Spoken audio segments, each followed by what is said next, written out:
Smartphones Ruin Relationships by www.cybernoviazgo.com. Did you ever notice a group of young men and women sitting together, in a coffee shop for example, texting on their smartphones? Each is communicating with someone else somewhere in the world, and no one is talking to anyone else. Maybe these folks are all out on first dates and all have first date nerves. If that is the case, they are hiding behind their smartphone to avoid getting to know the person they should be trying to get to know. This phenomenon also applies to relationships after the first date. Interestingly, an article in the Mail Online reports a study in which women claim that smartphones are ruining their relationships. And this is not the other person using their smartphone and ignoring the woman in question. It is the woman herself who is in love with her smartphone and ignoring the person that allegedly she wants to get to know.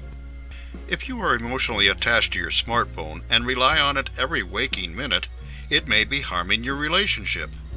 Psychologists claim that increasing numbers of people in long-term partnerships are having to compete with their partner's smartphone for attention, making it the third wheel in their relationship. A survey found that almost 3/4 of women in committed relationships feel that smartphones are interfering with their love life and are reducing the amount of time they spend with their partner. Scientists found that what they describe as this technoference, even if infrequent, sets off a chain of negative events: more conflict about technology, lower relationship quality, lower life satisfaction, and higher risk of depression. The interesting but sad part of this phenomenon is that a device allegedly meant to connect us to the world ends up isolating us and even leads to depression. So, smartphones ruin relationships? If so, what can you do about it? Relationship communication. The point of going out on a date, besides hoping for sex on the first date, is to get to know this new person. Using your smartphone constantly in conversation brings a third person, or fourth, or fifth into the relationship. Bold Sky has an interesting article about how to boost communication in relationships.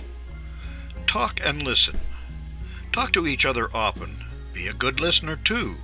You should carefully listen before saying your viewpoint. When your partner has something to say, encourage them by listening to them. It is one of the ways to improve communication in a relationship. Spend time together. In this hectic life, ignoring children and partner will only make the relationship worse. Share your time wisely by cooking together, going out, cracking jokes, and watching movies together to boost your relationship.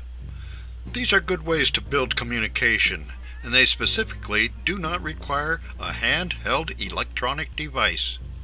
If you want to communicate with the person next to you, turn off the smartphone and look him or her in the eye as you speak. Make love with your partner of your smartphone? Making love can and should be spontaneous, but it does not work to have a lot of distractions along the way. The new distraction to sexy relationships is the smartphone. KPCC quotes the same study when talking about how to perk up your love life. An example of how to handle this: put the phone out of my reach, like on top of the refrigerator, just so that it releases the temptation. You can find your own solution, but remember that in excess, smartphones ruin relationships. Read more about dating, relationships, and online dating at www.cybernoviazgo.com.